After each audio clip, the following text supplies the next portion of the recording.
വെയിൽ മൂത്താൽ തലവേദനിക്കുന്ന അമ്പലത്തിന്റെ ക്ഷേത്രം മുന്നിലെത്തിയാൽ അവിടെയാണ് പഞ്ചവാദ്യത്തിന്റെ ഏറ്റവും വലിയ ഒരു പ്രദർശനമുള്ളത്. അവിടെ ആയിരക്കണക്കിന് ആൾക്കാർ അപ്പോൾ ഈ പഞ്ചവാദ്യം വീക്ഷിക്കാൻ നിൽക്കുന്നുണ്ടാവും. അവിടെ ഒരു അരമണിക്കൂർ പഞ്ചവാദ്യം കൂട്ടിയതിനു ശേഷം കിഴക്കേ ഗോപുരം കടന്ന് ഭഗവതി പഞ്ചവാദ്യത്തോടു കൂടി തെക്കേ ഗോപുരം നടക്കൽ പഞ്ചവാദ്യം അവസാനിപ്പിച്ച് അവിടെ നിന്നും ഗംഭീരമായിട്ടുള്ള പാണ്ഡിമേളത്തോടു കൂടി തെക്കോട്ടിറക്കം.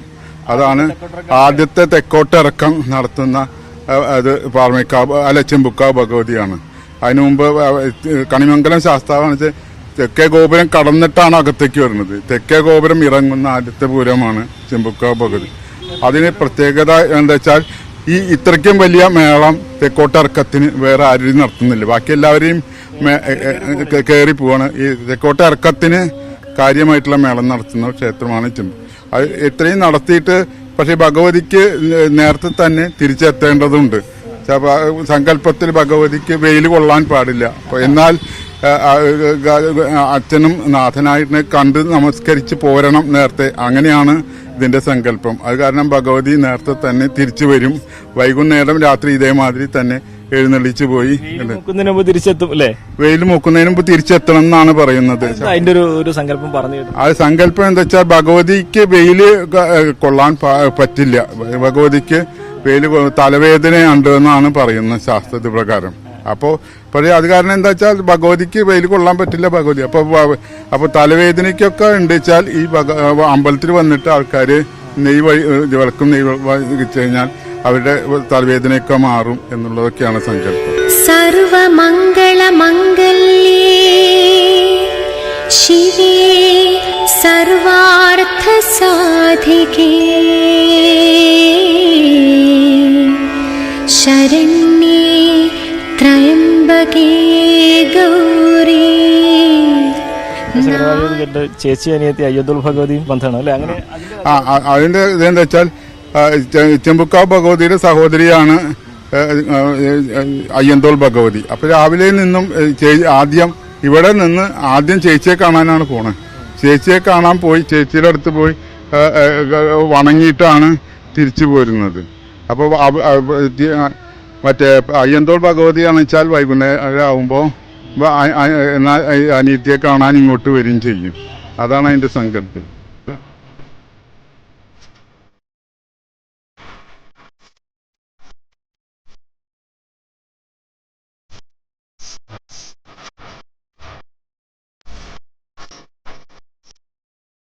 ശരിക്കും നമ്മൾ ഈ മനുഷ്യബന്ധങ്ങളെ പോലെ തന്നെ അല്ലേ ദൈവിക ബന്ധങ്ങളും? തീർച്ചയായിട്ടും മനുഷ്യബന്ധത്തെക്കാൾ കൂടുതലാണ് ദൈവിക ബന്ധങ്ങൾ. അത്രയ്ക്കും സാഹോദര്യത്തോടു കൂടി ഇതാവുന്ന രണ്ട് ക്ഷേത്രങ്ങളാണ് അയ്യന്തോൾ ഭഗവതിയും ചെമ്പുക്കാവ് ഭഗവതിയും. അതുപോലെ തന്നെ സാധാരണ ഭഗവതി ക്ഷേത്രങ്ങളിലെ ചെമ്പട്ട്, ചുവന്ന പൂക്കള്, കുങ്കുമം അതൊക്കെ ഏറ്റവും വിശേഷപ്പെട്ട കാര്യങ്ങളായിട്ടാണല്ലോ കരുതുന്നത്. പക്ഷെ ചെമ്പുക്കാവ് അങ്ങനത്തെ ഒരു കാര്യമല്ല എന്നാണ് അല്ലേ? ഇത് ചെമ്പുക്കാവ് ഭഗവതി എന്ന കാർത്യായനി ഭഗവതിയാണ്. സാത്വിക രൂപത്തിലുള്ളതാണ്. അതിന് മറ്റു ഭദ്രകാളി രൂപത്തിലുള്ളവർക്ക് മാത്രമേ ചുമപ്പും ചെമ്പരത്തിപ്പൂവും മറ്റൊക്കെ ഉപയോഗിക്കും. അപ്പോൾ ഈ ക്ഷേത്രത്തിൽ ഭഗവതിയുടെ പൂജയ്ക്കൊന്നിനും ചുവന്ന പൂവോ മറ്റൊന്നും ഉപയോഗിക്കാറില്ല. കുങ്കുമവും ഇല്ല, മഞ്ഞളും ഇല്ല. സാത്വിക സങ്കല്പത്തിലാണ് ഭഗവതിയുടെ പ്രതിഷ്ഠ.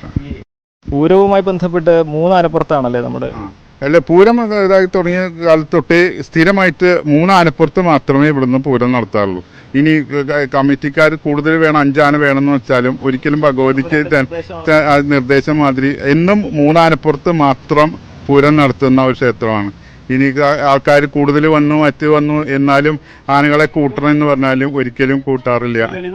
ഇത്രയും ലളിതമായി സിമ്പിൾ ആയിട്ടുള്ള വളരെ ഇതായിട്ട് നടക്കുന്ന ഒരു പൂരമാണ് ചെമ്പുക്കാവ് ഭഗവതിയുടെ പൂരം.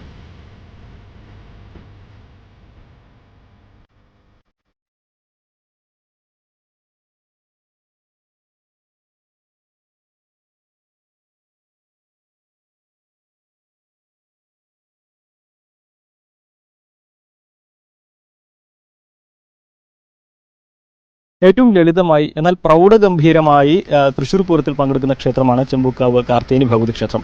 നമ്മോടൊപ്പം ക്ഷേത്രം സെക്രട്ടറി ശ്രീ രമേശാണ് ചേരുന്നത്. 3 ആനപ്പുറത്ത് ഉള്ള എഴുന്നള്ളത്ത്, അതേപോലെ ആദ്യമായിട്ട് വടക്കുനാഥനെ സന്ദർശിക്കുന്ന ഭഗവതി, അങ്ങനെ ഒട്ടേറെ സവിശേഷതകളുണ്ടല്ലോ. ഉണ്ട്. അതായത് തൃശ്ശൂർ പൂരം കൊടികയറി കഴിഞ്ഞു കഴിഞ്ഞാൽ വൈകിട്ട് 5:30 മണിക്കാണ് ഇന്നലെ മിഞ്ഞാന്ന് ഇവിടെ കൊടികയറിയത്.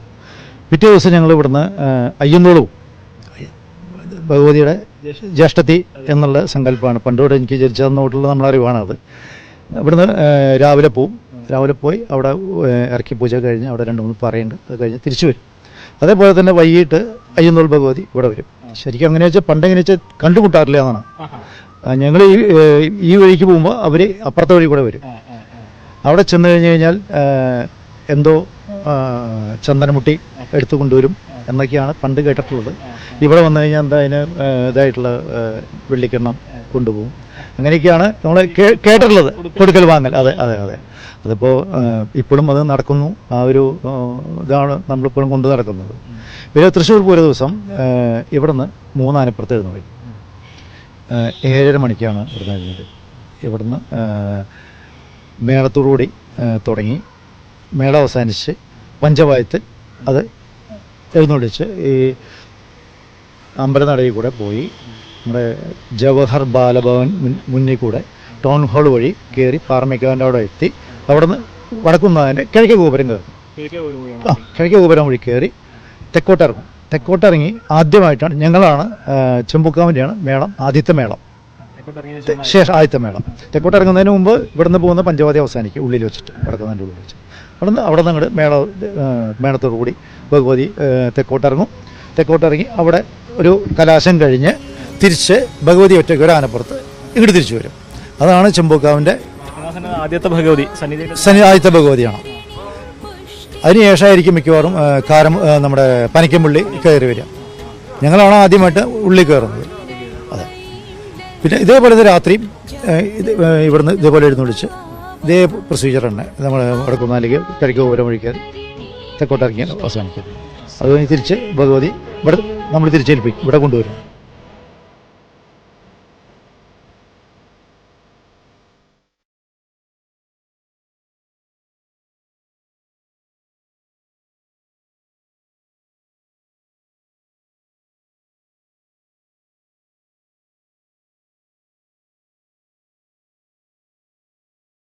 ഒരുപാട് ഐതിഹ്യങ്ങളും സങ്കല്പങ്ങളും ചിട്ടവട്ടങ്ങളും ഒക്കെ ഓരോ ക്ഷേത്രത്തിനുമുണ്ട്. ഈ സങ്കല്പങ്ങളൊക്കെ 200 വർഷങ്ങൾക്കിപ്പുറവും അതേപടി പാലിച്ചുകൊണ്ടാണ് തൃശ്ശൂർ പൂരത്തിൽ ഘടകക്ഷേത്രങ്ങളെല്ലാം പങ്കെടുക്കുന്നത്. എന്നാണെങ്കിലും നമുക്ക് ഇനി മറ്റൊരു ക്ഷേത്രത്തിൻ്റെ ഓരോ വിശേഷങ്ങൾ കാണാം.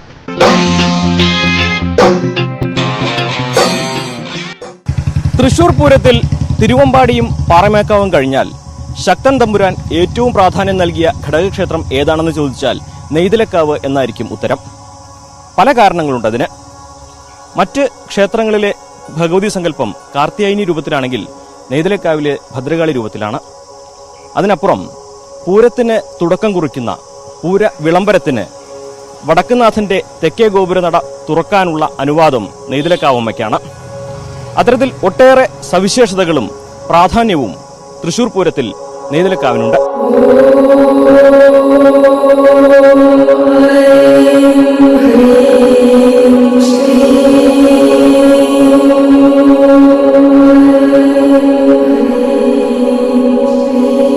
പരമശിവനൊപ്പം ഭദ്രകാളിയെ പ്രതിഷ്ഠിച്ച ക്ഷേത്രം, ഭദ്രകാളിക്കും അന്തിമഹാകാളനും കൊടിക്കൂറ ഉയർത്തുന്ന ക്ഷേത്രം. ഇത്തരത്തിൽ മറ്റ് ഘടകക്ഷേത്രങ്ങളിലൊന്നും ഇല്ലാത്ത ചില പ്രത്യേകതകൾ നെയ്തലക്കാവിലുണ്ട്.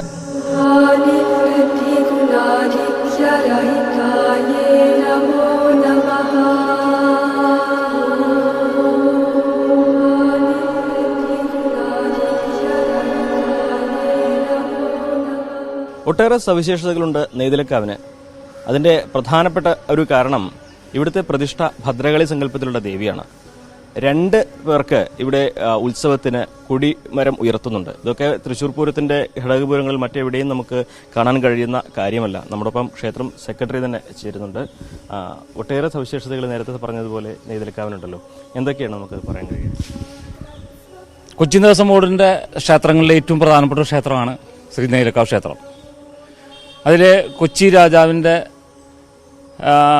രാജകുടുംബത്തിൻ്റെ പ്രധാന സ്ഥാനവും നൽകി ആരാധിച്ചു വരുന്ന ശ്രീ നെയ്തലക്കാവ് ഭഗവതി പൂരവിളംബരം ചെയ്യുന്ന ദിവസമാണ്, പൂരത്തിൻ്റെ തലേന്നാണ് പൂരവിളംബരം ചെയ്യുന്നത്. അന്ന് ശ്രീമൂലസ്ഥാനത്തെത്തി ക്ഷേത്രാചാര ചടങ്ങുകളൊക്കെ കഴിച്ചതിന് ശേഷം തെക്കേ ഗോപുര നട മറ്റു ദേവീദേവന്മാർക്കായി തുറന്നിട്ടതിന് ശേഷം ശ്രീമൂലസ്ഥാനത്തെ വന്ന് ശംഖ് വിളിച്ച്, നിലപാട് തറയിൽ ശംഖ് വിളിക്കുന്നതോട് ഭഗവാനെ വണങ്ങുന്നതോടിട്ടാണ് ഈ പൂരവിളംബര ചടങ്ങ് ഭംഗിയാക്കുന്നത്. ജടാജൂട സമായുക്താം അർദ്ധേന്ദു കൃതശേഖരാം ലോചനത്രയ സംയുക്താം പൂർണേന്ദു സദൃശാനനാം.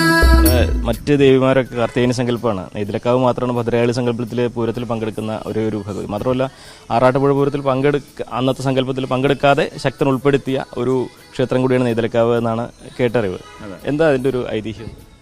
ഐതിഹ്യം എന്ന് പറഞ്ഞാൽ സാധാരണ എന്ന് പറഞ്ഞു കഴിഞ്ഞാൽ അരിമ്പൂർ കുമ്പിടി ദേശത്ത് അവരെ ദേവതയായിരുന്നു സാധാരണ സങ്കല്പം എന്ന് പറഞ്ഞാൽ നെയ്തിലക്കാവ് ഭഗവതി. അവിടുന്ന് കുടപ്പുറത്ത് വന്നിട്ട് സാധാരണ വന്ന് നമ്മളെ ക്ഷേത്രക്കുളത്തിൽ കാർന്നവരോടൊപ്പം വന്ന് കുളിക്കാൻ ഇറങ്ങിയപ്പോൾ കുട എടുക്കാൻ കിട്ടിയില്ല എന്നുള്ളതാണ് സങ്കല്പം. അന്ന് ദേവപ്രശ്നവും കാര്യങ്ങളൊക്കെ വെച്ചതിന് ശേഷം അപ്പോൾ ഭഗവതിക്ക് ഇവിടെ കുടിയിരിക്കാനാണ്. കുറ്റൂർ ശരിക്കും പള്ളിപ്പുറം മഹാദേവ ക്ഷേത്രം എന്നാണ് സാധാരണ അത് പറയുന്നത്. അപ്പോൾ ഇവിടെ ഭഗവാന്റെ മുന്നിലിരിക്കാനാണ്. അപ്പോൾ അങ്ങനെ ഭഗവാൻ ശ്രീ മഹാദേവൻ കിഴക്കോട്ട് ദർശനമായിട്ടും അതിന് പടിഞ്ഞാറ് ദർശനമായിട്ട് ശ്രീ ഭഗവതിയെ കുടിയിരുത്തുകയാണ് ചെയ്തത്.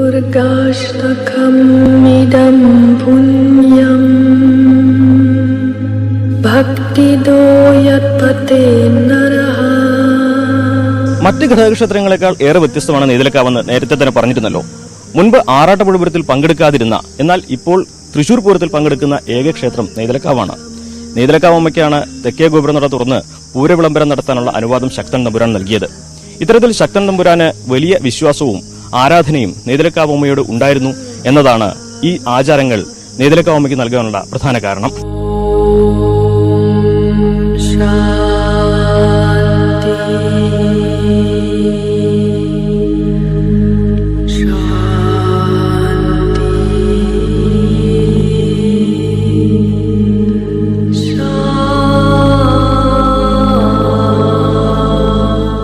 നെയ്തിലക്കാവമ്മയാണ് തൃശൂർ പൂരത്തിന്റെ വിളംബരം കുറിക്കുന്നത്, തെക്കേ ഗോപുരനട തുറക്കുന്നത്. തെക്കേ ഗോപുരനടയിലൂടെ ആദ്യം പുറത്തിറങ്ങുന്നത് നെയ്തിലക്കാവമ്മയാണ്. അത്തരത്തിൽ ഏറെ പ്രാധാന്യം ഈ ഒരു പൂരത്തിന്റെ ചിട്ടവട്ടങ്ങൾ രൂപപ്പെടുത്തിയപ്പോൾ തന്നെ നെയ്തിലക്കാവിന് ശക്തൻ തമ്പുരാൻ നൽകിയിരുന്നു. നമ്മോടൊപ്പം ക്ഷേത്ര പ്രസിഡന്റ് ശ്രീ കൃഷ്ണകുമാറാണ് ചേരുന്നത്. ഏറെ പ്രാധാന്യം നെയ്തിലക്കാവിന് ശക്തൻ തമ്പുരാൻ ഇതിന്റെ ഒരു ചിട്ടവട്ടത്തിലൊക്കെ തന്നെ നൽകിയിട്ടുണ്ടല്ലോ. എന്താണ് അതിൻ്റെ ഒരു കാരണങ്ങളായിട്ട് ഐതിഹ്യങ്ങളായിട്ടും ചരിത്രമായിട്ടൊക്കെ കേട്ടിരിക്കുന്നത്? നെയ്തിലക്കാവ് ക്ഷേത്രവുമായി ശക്തൻ കോവിലകവുമായി വളരെ അഭേദ്യമായ ബന്ധമുണ്ട്. ഇത് ഒരു ഭക്തിയുടെ ഒരു പ്രസരിപ്പും കൂടി ഇതിൽ നമുക്ക് കാണാൻ കഴിയും. കാരണം വെച്ചാൽ കോവിലകത്ത് ശക്തന്റെ കോവിലകത്ത് നടന്ന ഒരു കളമ്പാട്ടുമായി ബന്ധപ്പെട്ട് തട്ടകത്തെ ഒരു നെയ്ത്യാരമ്മയാണായിരുന്നു അദ്ദേഹത്തിന്റെ ഭാര്യ. അവിടെ കളമ്പാട്ട് നടത്തിയപ്പോൾ പഞ്ചഭഗവതിമാരാരും തന്നെ കളം കൊള്ളാൻ എത്താതിരിക്കുകയും നെയ്തിലക്കാവിലമ്മ അവിടെ കളം കൊള്ളുകയും ചെയ്തപ്പോൾ അന്ന് അരുളി നൽകിയിട്ടുള്ളതാണ് തെക്കേ ഗോപുരനട തുറക്കുന്ന ചടങ്ങ് നെയ്തിലക്കാവിലമ്മയ്ക്ക്. അത് ഈ തട്ടകത്തെ നെയ്ത്യാരമ്മയായിരുന്നു അദ്ദേഹത്തിന്റെ വൈഫ്. ആ ഒരു അഭേദ്യമായ ബന്ധമാണ് ഇപ്പോഴും ആ ബന്ധം കൊണ്ട് നെയ്തിലക്കാവമ്മയാണ് തെക്കേ ഗോപുരനട തുറക്കുന്നതിനുള്ള ആ പ്രാധാന്യം. പൂര ദിവസം ചൊവ്വാഴ്ച 10-ാം തീയതി രാവിലെ 8:30 ദേവസ്വം അച്ചാരമാനയുടെ പുറത്ത് ശ്രീ നെയ്തിലക്കാവ് ഭഗവതി നാഗസ്വരത്തിൻ്റെ അകമ്പടിയോടുകൂടി പുറപ്പെട്ട് വിയ്യൂര് പാട്രാക്കിൽ തിരുവമ്പാടി ക്ഷേത്രം ഷൊർണൂർ റോഡ് വഴി നടുവിലാല് ഗണപതി ക്ഷേത്രത്തിൻ്റെ അവിടെ ഒരു 10:30 ക്ഷേത്രത്തിൻ്റെ അവിടെ മാൽത്തറയിൽ ഇറക്കി വയ്ക്കും. തുടർന്ന് അവിടെ നിന്ന് 11 മണിക്കാണ് പകൽപൂരം എന്ന് പറഞ്ഞാൽ 11 മുതൽ 1 മണി വരെയാണ് പകൽപൂരം. അവിടെ നിന്ന് 11 ആനകളാണ്. 10 ആന അവിടെ നിന്ന് ചേരും. 11 ആനകളുടെ അകമ്പടിയോടുകൂടി അവിടെ നിന്ന് ഇറക്കുക ചെയ്യുക. അതായത് തുടർന്ന് ജിതിൻ കല്ലാറ്റിൻ്റെ നേതൃത്വത്തിലുള്ള മേളത്തോടുകൂടി നേരെ കൊട്ടിക്കേറി ശ്രീമൂലസ്ഥാനത്ത് 1 മണിക്ക് അവസാനിക്കും. 1 മണിക്ക് അവസാനിച്ചതിന് ശേഷം തെടുമ്പേറ്റിയ ആന നേരെ വടക്കുന്നാഥ ക്ഷേത്രത്തിലേക്ക് കയറി പ്രദക്ഷിണം വെച്ച് ക്ഷേത്രാചാര ചടങ്ങുകൾ കൊമ്പ്, കുഴൽപ്പറ്റ്, കേളി കഴിഞ്ഞ ശേഷം തെക്കേ ഗോപുരനട വഴി ഇറങ്ങി നേരെ വന്ന് ശക്തനെ വണങ്ങി റൗണ്ട് ചെയ്ത് പഴയ നടക്കാവിലുള്ള കാത്യായനി ക്ഷേത്രത്തിലാണ് ഇറക്കി പൂജ വരുന്നത്. രാത്രി നമ്മുടെ നെയ്തലക്കാവിൻ്റെ പൂരം എന്ന് പറഞ്ഞാൽ ഏറ്റവും ലാസ്റ്റാണ്. പകലാണെങ്കിലും രാത്രിയാണ് ഏറ്റവും ലാസ്റ്റാണ് പൂരം. രാത്രി 12 മുതൽ 1 മണി വരെയാണ് പൂരം. അപ്പോൾ പഴയ നടക്കാവ് കാത്യായനി ക്ഷേത്രത്തിൽ നിന്ന് ഒരു 11:30 അവിടുന്ന് പകുതി പുറപ്പെട്ട് നേരെ നടുവിലാൽ ഗണപതി ക്ഷേത്രത്തിൽ അവിടെ എത്തിയതിനു ശേഷം രാത്രി 9 ആന സാധാരണ ലഭിക്കാറുള്ളത്. അതോടുകൂടിയിട്ട് ജിദ്ദിങ്കല്ലാറ്റ് തന്നെയാണ് മേളത്തോടുകൂടി നേരെ ശ്രീമൂലസ്ഥാനത്ത് അവസാനിച്ച് നേരെ ഭഗവാനെ വണങ്ങി നേരെ തിരിച്ച് ക്ഷേത്രത്തിലേക്ക് 2:30-3 കൂടിയിട്ട് ക്ഷേത്രത്തിലേക്ക് തിരിച്ചെത്തും.